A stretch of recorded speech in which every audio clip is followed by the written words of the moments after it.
I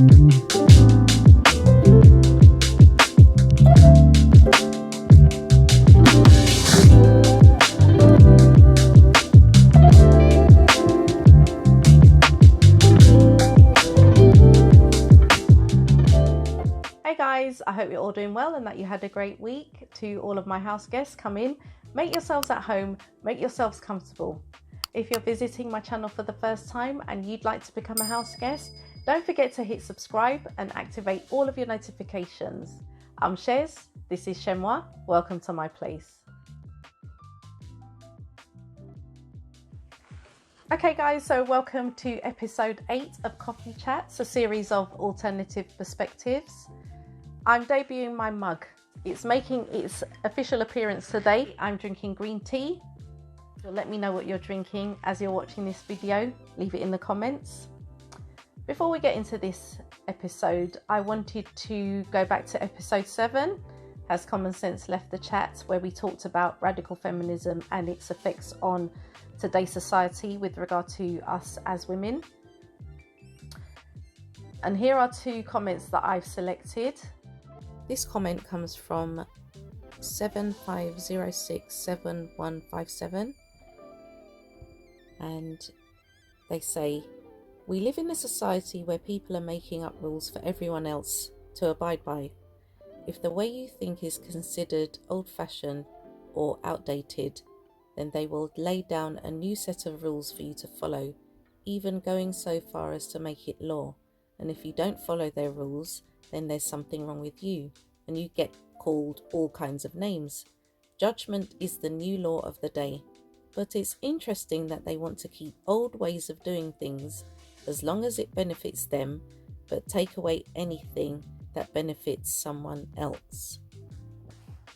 This comment comes from Fiber Goddess 1. "This was a good chat. I'm 77 years old and I realise that I see the world differently from the younger women of today.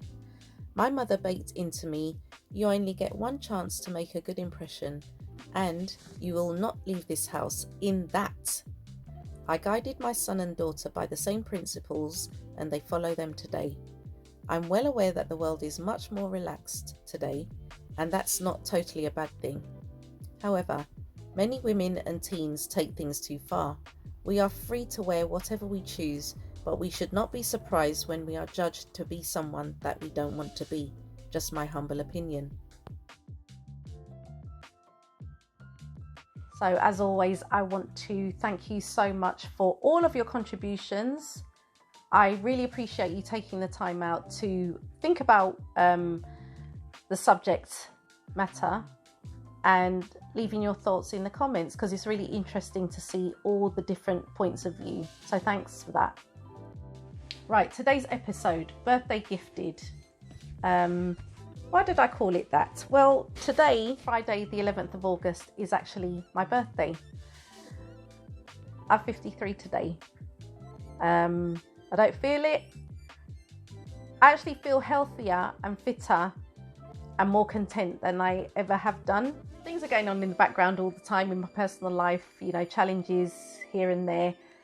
But I feel great and I'm just so grateful. I thank God that I've reached this age. I don't consider myself ancient. Many people may do, but I'm grateful to have reached this age because I know that there are millions of people who will never see this age. I'm a person that doesn't like to waste time and doesn't like to waste opportunities. So every day literally is a gift for me. That is not a cliche. Every day is literally a gift for me. When I wake up in the mornings, I'm always thankful that I can see a brand new day. So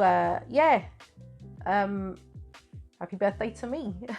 It was also Meghan's birthday 7 days ago. I'm going to talk about her in this video, but there's also someone else I want to talk about, and his birthday was 2 days ago on Wednesday. And the reason why I want to talk about him is because he came to mind when I was thinking about doing this video. This person is somebody who is an example of making something look effortless. Have you ever come across people in your life or just in your general day-to-day interactions that do something that for you would be very difficult, but they make it seem so easy. I classified that as a natural gift, a God-given ability. And this person I'm speaking about now, he is an example of that. A man's gift opens doors for him and brings him before great men. So you might be thinking, okay, why are you talking about this guy? We don't know him. Why is he relevant to this? You actually do know him, but you don't know that you know him.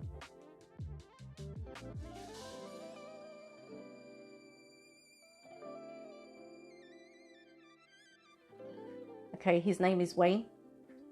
He happens to be a cousin of mine on my dad's side. He was selected by Karen Gibson, because we all used to sing in the same choir as teenagers decades and decades ago. Always used to have choir practice on a Thursday evening in northwest London. I remember those days fondly. Never talked about him before.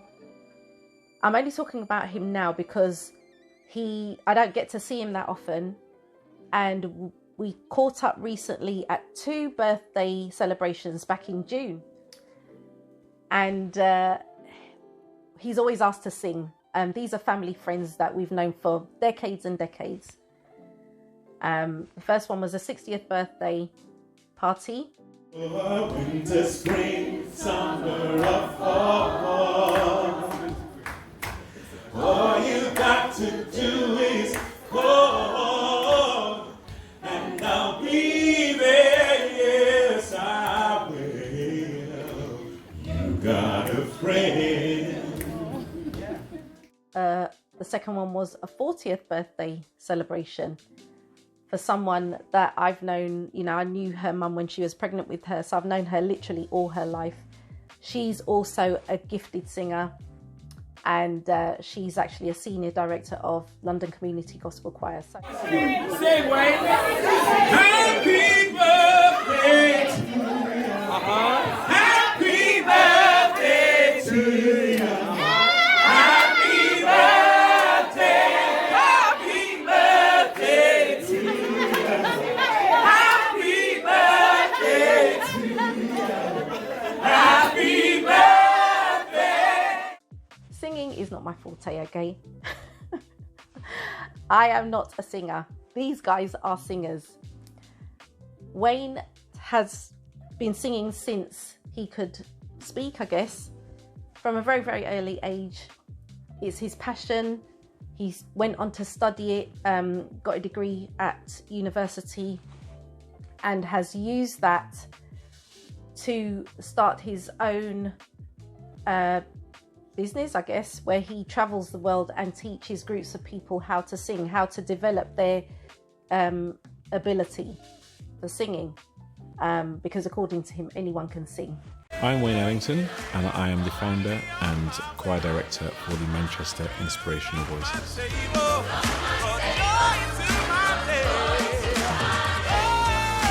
So we have a collective of people from diverse communities, ordinary people who come together each week to prepare an event just for you. We've had the doctors, the nurses, you name it, they've been through those doors.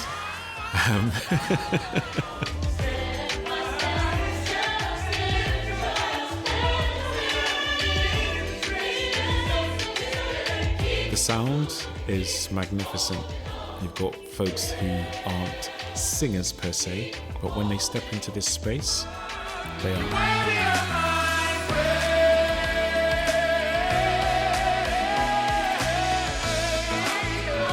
When you come to a Manchester Inspirational Voices concert, I don't want to tell you too much about what you're going to feel, but do expect energy. Do come with a level of energy, because you're going to need it. The whole experience is an enjoyable one. No one leaves here feeling, I wish I didn't come. So prepare yourselves. Prepare yourselves to enjoy the night, but it's going to be absolutely spectacular, and you won't want to miss this. Manchester Inspirational Voices. It's inspirational, and it's the voices that make it magical. He's gone on to do The Voice, where he was mentored by Tom Jones, and again, you know, that he will just do stuff and not let you know. So that was another nice surprise. And he just continues to do what he loves to do because he was naturally gifted. He's naturally gifted, and he's developed those gifts. Well, his birthday was 2 days before mine, and he's a year younger than I am.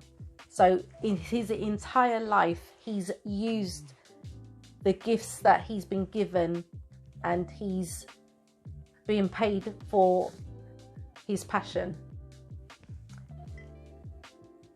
His voice is very distinctive, and for me, Wayne is the only person, and I've told him this so many times, and he still remains humble. He never lets things go to his head. I've told him many times that he's the only person that can sing and actually make me cry. He has this ability to get into your soul when he sings. If you ever hear him sing live, I mean, he does live performances. I think he was in Holborn, Central London last week. And to see where he is now, it just really makes me happy that he didn't waste his gift. He didn't waste his talent. And this is what I want to talk about today. So it's amazing to see that through his entire life, he's used his natural gifts and abilities to be where he is now. And his natural gifts and abilities have put him in the presence of royalty. It's not something that he expected. I guess it was a serendipitous moment. And the same can be said for Meghan, I believe.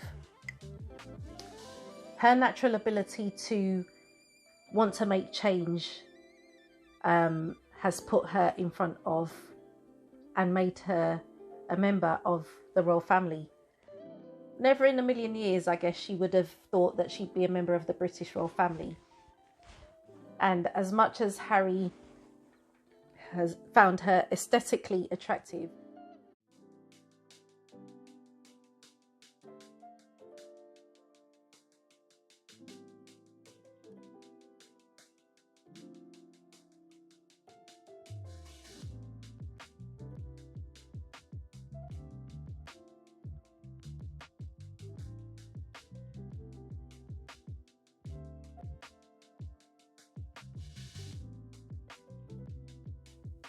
you know, from what I understand, what attracted him more was Meghan's activism and humanitarianism, because that's what he recognised in his mum.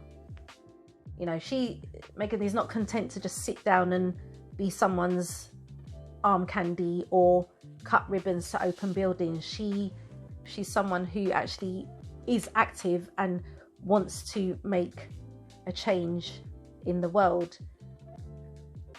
She and Harry were unfortunately unable to do that from the position of being active members of the royal family, so they're doing more, I believe, than they could ever have done had they stayed. Hello, this is Tazine. Hi, Jazine. Hi, Jazine. Hi. Oh my God. I can't believe that I'm speaking with you both right now. The Responsible Technology Youth Power Fund is an investment in young people that are shaping a more equitable and inclusive technology future. The Youth Power Fund is supporting 26 organizations from around the United States that are focused on the whole spectrum of responsible technology, from harm mitigation to ensuring equitable access to the benefits of technology, to using technology as a platform to address some of the biggest challenges that this next generation is facing.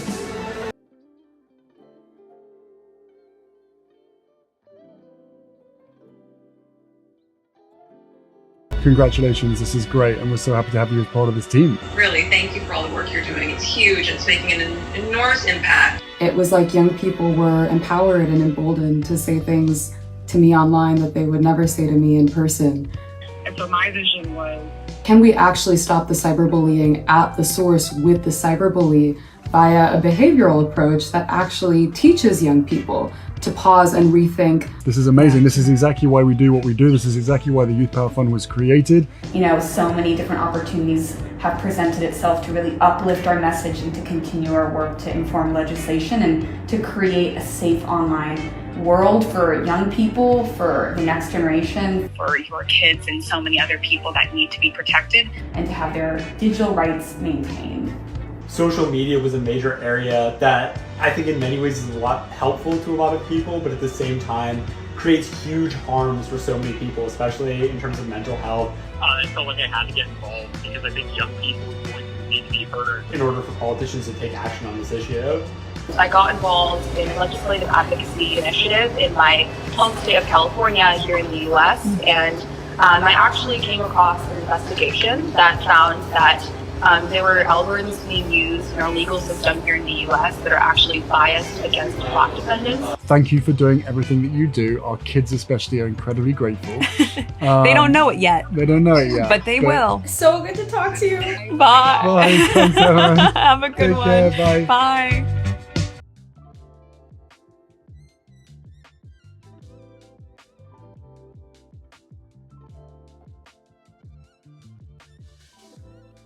Meghan, by all accounts, is a kind and generous person, you know, despite what people want to say online. And she's a very caring person. Not a lot of people, I mean, people may say that, you know, that's not really a gift. It is a gift when we live in a world that is very cruel and very unkind, and people don't have any respect for each other, especially spouses.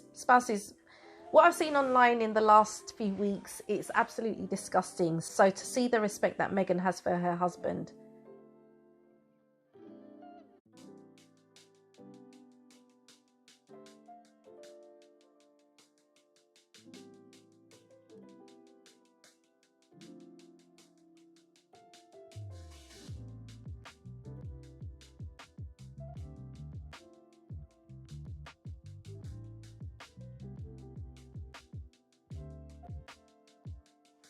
You know, that must give him some kind of confidence. So when you see headlines about, oh, they're getting divorced, why on earth would they get divorced when they know that together they are stronger? Meghan herself is strong, but she knows that, and Harry knows as well, that together they can achieve a lot more. You know, as I say, Meghan and Harry are stronger together, and it helps them being together and being stronger together helps to positively affect the lives of other people, especially young people. And with their Netflix collaboration, they're bringing this book to the screen.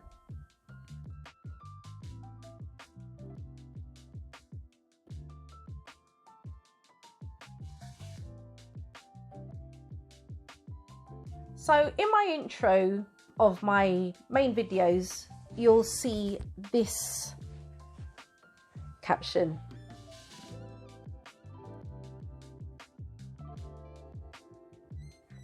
I've always told my child, do not compare yourself to anyone. You are you, and you were created like this for a reason. People will be annoyed with you because they want what you have. Do not change for anyone.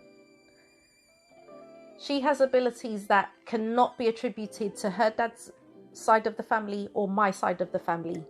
Don't know where she got certain gifts from, but it was recognized at the age of 5, and she's now 20, and she's gone on to develop the gifts that she has, and she's made a life for herself in a different country, and she's loving life right now. She's actually gone back. She actually went back a couple of days ago, so I'm not going to see her for a while.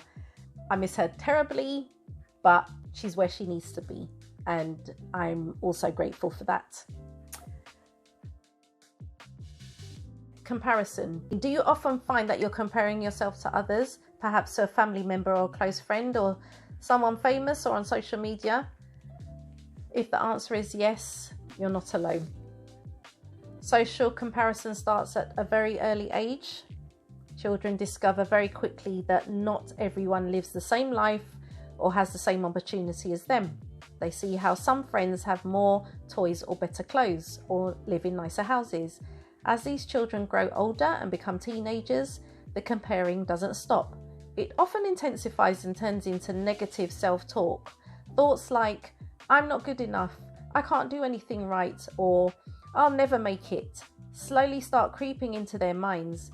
This kind of gloomy thinking causes them to develop anxiety and depression-like impulses, which may continue well into their adulthood years. If you're guilty of often comparing yourself to others, here are 5 reasons why you need to stop that right now. Number 1, comparison is the thief of joy. I'm sure you've heard this saying a million times, but it's very important to reiterate it. Comparing yourself to others only makes your life difficult and brings you misery and pain. Instead, try using others as motivation to work harder and do better. Number 2, comparison will stall your progress. If you spend your days comparing yourself to other people's achievements, you'll never get anything accomplished. You must invest all your energy into pursuing your own dreams and goals. Don't waste your precious time on those of others. Number 3, you can't physically change who you are. You are you. You'll always be you. You'll never be anyone else. And although it might be hard for some of us to believe, this is actually quite a good thing. Jen Sincero is an author. I've actually got 2 of her books, and this is what she's said.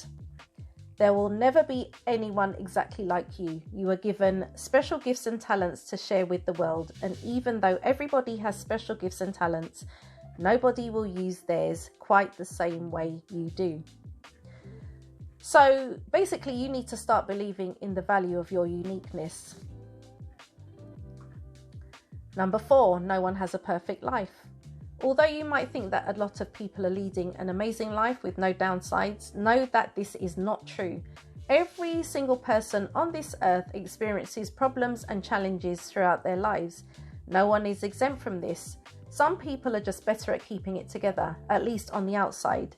So next time you compare yourself to your friend or neighbour or family member, remember that you probably do not know every detail about their life. And number 5, there will always be someone better than you at something. Now I want to talk about this idea in the UK that we have, especially when it comes to our kids in school, when it comes to sports.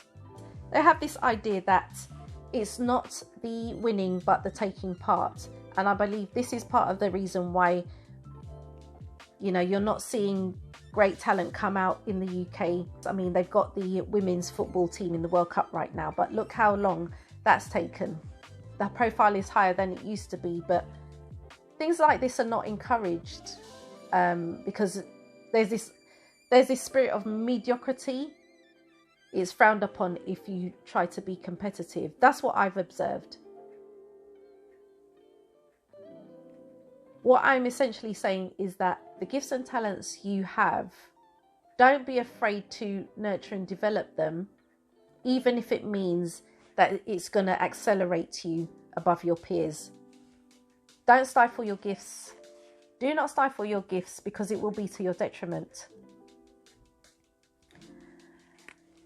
And this is what I want to leave you with. I want to encourage you not to discard the gifts you were born with, and don't be afraid to nurture and develop them. You were given them for a reason, and once you discover what those gifts are, if you haven't already, I guarantee you that opportunities will present themselves effortlessly and exponentially.